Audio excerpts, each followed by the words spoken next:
Hello everyone. हम payment bank and e banking in India इसी को कंटिन्यू करेंगे। लास्ट के ऑडियो वीडियो लेक्चर में मैंने आपको बताया था कि पेमेंट बैंक्स क्या होते हैं, इंडिया के अंदर कौन कौन से पेमेंट बैंक हैं और पेमेंट बैंक कौन सी सर्विसेज ऑफ़र करता है और कौन सी ऐसी सर्विसेज हैं जो पेमेंट बैंक ऑफ़र नहीं करता है। आज जो हमारा सेकंड बैंक है तो उसके अंदर हम डिस्कस करेंगे कि पेमेंट बैंक की लाइसेंसिंग कैसे होती है, उसकी क्या गाइडलाइंस हैं, कैसे इन बैंक्स को लाइसेंस प्रोवाइड किया जाता है, पेमेंट बैंक्स के बेनिफिट्स क्या हो सकते हैं और पेमेंट बैंक्स की लिमिटेशंस क्या हैं। तो हम सबसे पहले स्टार्ट लेते हैं guidelines for licensing for payment bank. Payment bank को लाइसेंसिंग के लिए किस तरह की गाइडलाइंस हैं। अगर हम बात करें पेमेंट बैंक की स्टार्टिंग की, तो सितंबर 2013 में आरबीआई ने एक कमेटी कॉन्स्टिट्यूट की थी जिसका जो हेड थे डॉक्टर नचिकेत मोर। उनका जो उन्होंने क्या इस कमेटी के मतलब उन्होंने जब उनका पूरा एक अपना कंक्लूजन दिया, सजेशन दिए, तो उन्होंने बोला कि बैंकिंग सर्विसेज को मतलब हर जगह पे उनको पहुंचाना था, फाइनेंशियल इंक्लूजन को प्रमोट करना था कि हर एक पर्सन क्या हो कि वो बैंक के साथ जुड़ा हो। इस कमेटी ने अपनी रिपोर्ट जनवरी 2014 में सबमिट की थी। कमेटी ने रिकमेंड किया पेमेंट बैंक को सेटअप उसका करने के लिए जिससे फाइनेंशियल इंक्लूजन बढ़ेगा। इसमें जो लेबर माइग्रेंट होते हैं, जो एक जगह से दूसरी जगह बार बार शिफ्ट होते रहते हैं, जो वर्कफोर्स होती हैं और जो लो इनकम के हाउस होल्ड वगैरह होते हैं, स्मॉल बिजनेस यूनिट होते हैं, अनऑर्गेनाइज सेक्टर होता है, तो उन सबको इंक्लूड करना था। नवंबर 27 2014 में आरबीआई ने पेमेंट बैंक को के सेटअप के रिगार्डिंग कुछ गाइडलाइंस प्रोवाइड की। और ये गाइडलाइंस क्या क्या थी। जो फर्स्ट गाइडलाइन थी, guidelines for registration and licensing.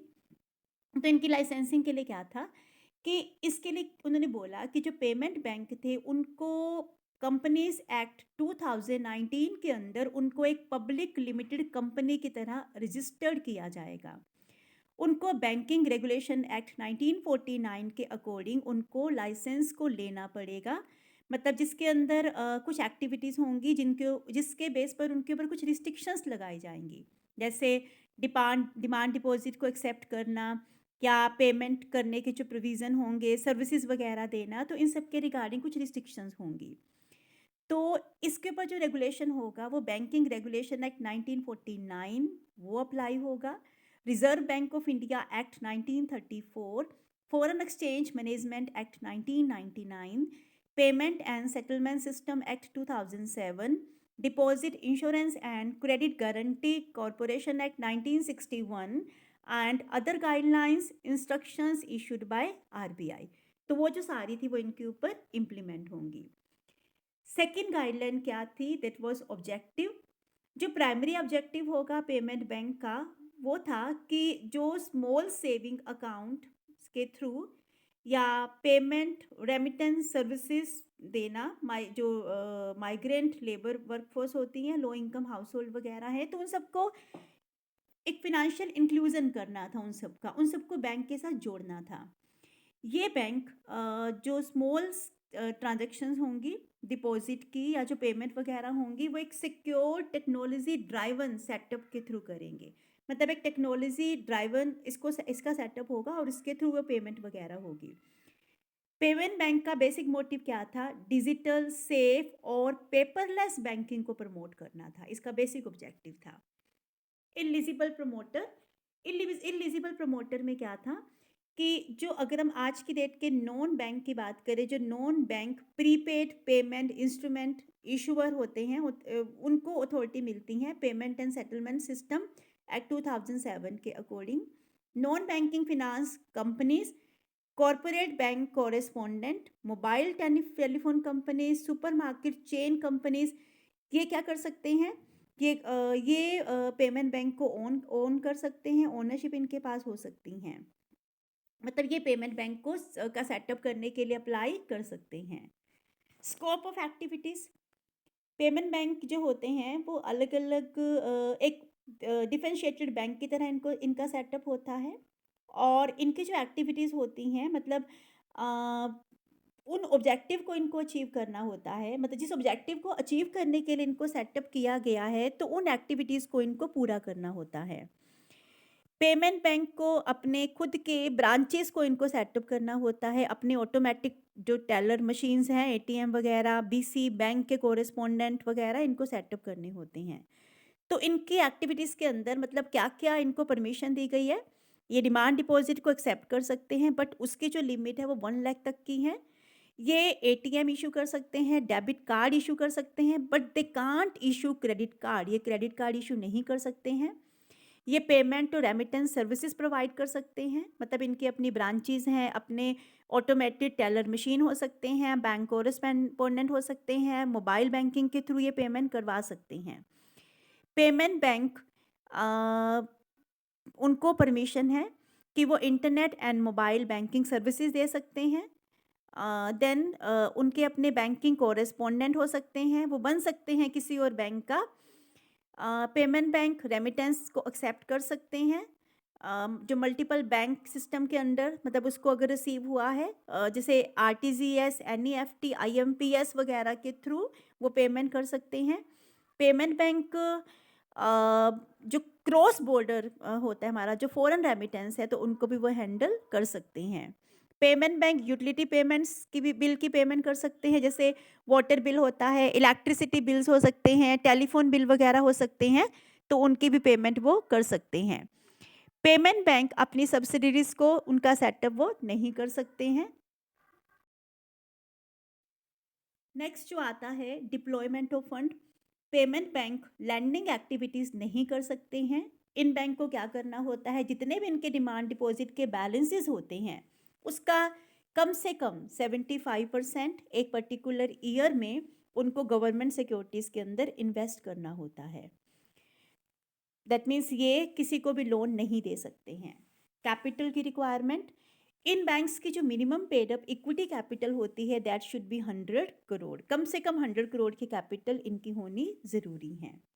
Promoter contribution, payment bank में जो प्रमोटर का कॉन्ट्रीब्यूशन होता है वो कंपनी इन बैंक्स की paid up capital for the first 5 year उसका कम से कम 40% जो होल्ड है प्रमोटर के पास होना चाहिए।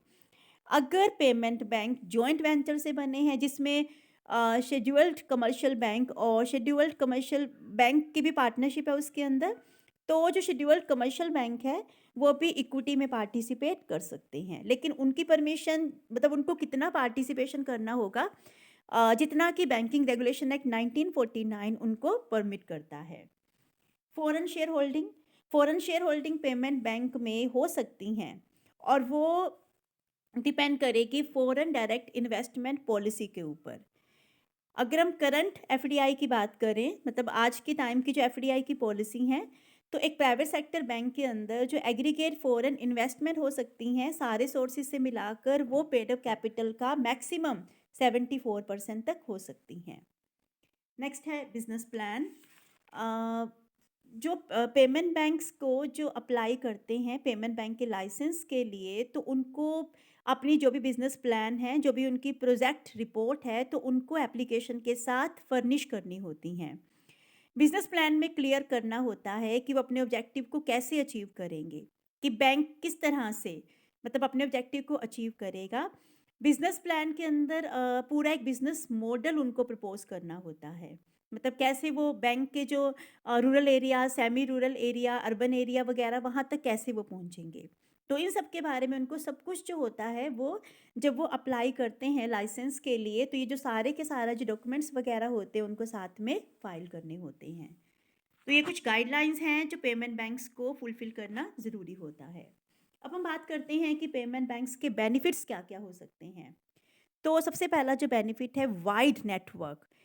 बहुत सारे ऐसे पेमेंट बैंक है, जैसे एयरटेल पेमेंट बैंक है, इंडियन पोस्ट पेमेंट बैंक्स वगैरह है, जियो है, इनके नेटवर्क बहुत ज़्यादा है। मतलब ये बहुत बड़े लेवल पर पेमेंट बैंक्स जो है वो ऑपरेट कर रहे हैं। अगर हम फ्यूचर की बात करें तो इनका नेटवर्क और ज़्यादा वाइड होने वाला है। ये लोगों के अंदर जो अनबैंक्ड एरियाज़ होते हैं वहाँ पर भी ये बैंकिंग हैबिट को प्रमोट कर रहे हैं। लो कॉस्ट पेमेंट बैंक को इस्टेब्लिश करने के लिए ज़्यादा इन्वेस्ट करने की रिक्वायरमेंट नहीं होती हैं। जैसे एयरटेल पेमेंट बैंक है वो अपने सिर्फ एयरटेल के जो रिटेल आउटलेट्स है वहीं से वो काम कर रहे हैं, तो इससे उनको ज़्यादा इंफ्रास्ट्रक्चर की रिक्वायरमेंट नहीं होती हैं। ये बैंक्स टेक्नोलॉजी ड्राइवन होते हैं, मतलब ये इंटरनेट के थ्रू ही इनको ऑपरेट किया जा सकता है, तो इनमें कॉस्ट ज़्यादा नहीं होती हैं। Third one is convenience. In banking transactions को करने में बहुत ज़्यादा कन्वीनियंट होती हैं, क्योंकि रिटेल स्टोर से ही हो जाते हैं और वो तो आपको एक कॉमन पर्सन के लिए डोर स्टेप पर ही वो अवेलेबल होता है। ये नेबरहुड बैंकिंग की तरह होते हैं, ये बहुत ज़्यादा कन्वीनियंट होते हैं। इवन जो स्टूडेंट्स हैं, जो छोटे-छोटे बिज़नेस यूनिट होते हैं, वर्कर्स वगैरह होते हैं, वो भी पेमेंट रूटीन की जो पेमेंट है वो पेमेंट बैंक के थ्रू कर सकते हैं। तो ये डिजिटल बैंकिंग को प्रमोट करते हैं। सेफ्टी, पेमेंट बैंक्स के ऊपर आरबीआई का पूरा होल्ड रहता है, पूरा रेगुलेट करता है आरबीआई इनको, इसलिए पब्लिक का जो पैसा होता है वो सेफ होता है। और फर्दर इन अकाउंट के अंदर अकाउंट के में स्मॉल बैलेंसेस होते हैं और मैक्सिमम बैलेंस 1 लाख तक का हो सकता है। तो इतनी अगर कम अमाउंट है तो जो अकाउंट होल्डर होगा वो तो वैसे उसको रिस्क से उसको लगेगा कि रिस्क नहीं है। जो भी डिपॉजिट वगैरह होते हैं वो deposit insurance and credit guarantee corporation से वो सिक्योर्ड होते हैं, तो डिपॉजिट होल्डर हमेशा एक सेफ सा फील करते हैं। लिक्विडिटी, जो फंड्स की पेमेंट होती हैं वो उनमें लिक्विडिटी बहुत ज़्यादा होती हैं। पेमेंट बैंक की जो डिपॉजिट जो होते हैं 75% तो वो गवर्नमेंट सिक्योरिटीज़ के अंदर इन्वेस्टेड होते हैं और वो इजीली कैश में कन्वर्ट हो सकती हैं, तो लिक्विडिटी ज़्यादा होती हैं। No risk of non performing asset, क्योंकि ये लैंडिंग एक्टिविटीज़ में इंडल्स होते ही नहीं हैं, तो अगर लोन ही नहीं देंगे तो लोन डूबने का डर ही नहीं होगा। तो इसमें नॉन परफॉर्मिंग जो एसेट होते हैं वो नहीं होती हैं, बैड डेट्स नहीं होते हैं। Offer high rate of interest on deposit, payment bank की जो ऑपरेटिंग कॉस्ट है वो कम कम होती है, इंफ्रास्ट्रक्चर के ऊपर ज़्यादा पैसा उनको स्पेंड नहीं करना पड़ता, इसीलिए वो अपने डिपॉजिट के ऊपर ज़्यादा रेट से इंटरेस्ट प्रोवाइड करते हैं as compare to traditional banks. So these are the benefit of a payment bank. अब हम बात करते हैं what are the limitations of payment bank. तो क्या क्या लिमिटेशंस हो सकती हैं? No lending facility, payment bank ना तो क्रेडिट कार्ड इशू कर सकते हैं और ना ही लोन प्रोवाइड कर सकते हैं, इससे पेमेंट बैंक की जो अर्निंग कैपेसिटी है वो बहुत कम होती हैं। ठीक है, वो एक रेवेन्यू का सोर्स नहीं बन पाता है। लेस पब्लिक कॉन्फिडेंस, लोगों का जो कॉन्फिडेंस है पेमेंट बैंक के अंदर वो काफ़ी बार कम होता है। उनको कई बार लगता है कि जब वो फ़ंड पे कर रहे होते हैं इन बैंक्स के पास, अगर वो फ़ंड डिपॉजिट करवाना चाहते हैं तो उनको इनसिक्योरिटी सी फील होती है। उनका जो ज़्यादा जो कॉन्फिडेंस होता है ना उनका कन्वेंशनल बैंक्स के अंदर होता है, क्योंकि बहुत सालों से वो काम कर रहे हैं, तो इनमें थोड़ा सा उनके जो कॉन्फिडेंस का लेवल है वो कम होता है। लेस अवेयरनेस, पेमेंट बैंक की जो अगर हम कॉन्सेप्ट की बात करें तो ये ज़्यादा पुरानी नहीं है, अभी अपनी इनिशियल स्टेज पर है। जो लोग रिमोट एरियाज़ में रहते हैं उनको इनके बारे में कम नॉलेज होती है, इवन जो लोग अर्बन एरियाज़ में भी रहते हैं वो भी पेमेंट बैंक के बारे में ज़्यादा अवेयर नहीं होते हैं। इन बैंक्स का जो बेसिक मोटिव होता है वो बैंकिंग फैसिलिटी प्रोवाइड करना था, जो माइग्रेंट वर्कर होते हैं, जो लोग अनऑर्गेनाइज सेक्टर में काम कर रहे होते हैं। लेकिन पेमेंट बैंक इन सारे लोगों को अपने नेटवर्क में कवर करने में फेल रहा है। अगर हम बात करें तो पेमेंट बैंक में अभी भी सिर्फ वो लोग ही इंक्लूड हुए हैं जो लिटरेट है, वही इसका यूज़ कर सकते हैं। Limit of deposit, payment bank 1 lakh से ज़्यादा की डिपॉजिट को एक्सेप्ट नहीं कर सकती हैं। इनका जो डिपॉजिट है वो 1 लाख से ज़्यादा नहीं हो सकता है। तो डिपॉजिट की जो लिमिट है उससे पेमेंट बैंक्स की फ़ाइनेंशियल पोजीशन के ऊपर एक एडवर्स इफ़ेक्ट पड़ता है। तो ये कुछ लिमिटेशंस है, लेकिन फिर भी हम कह सकते हैं कि डे बाय डे जो पेमेंट बैंक का यूज़ है वो बढ़ता जा रहा है। हम लोग अपनी रूटीन की लाइफ में कितनी सारी ऐसी पेमेंट्स हैं जो पेमेंट बैंक के थ्रू करते हैं। फ़ंड को ट्रांसफ़र करना है, आपको छोटी से छोटी पेमेंट करनी है, आप छोटी सी शॉप पर जाते हो तो वहाँ पर भी आप पेमेंट बैंक से अपनी जो पेमेंट है वो कर सकते हो। आपकी लाइफ को बहुत ज़्यादा इसने कन्वीनियंट बना दिया है। आप कुछ भी अमेज़न से मंगाते हैं, कुछ भी बाहर से आप मंगा रहे हैं तो आपको कि सीओडी करने की रिक्वायरमेंट नहीं होती है, लाइक आप ऑनलाइन पेमेंट कर सकते हो और ये सारी पेमेंट करने में पेमेंट बैंक ही आपकी हेल्प कर रहे होते हैं। So this was all about payment bank. I hope आपको ये टॉपिक क्लियर हो गया होगा। Thanks for watching the video.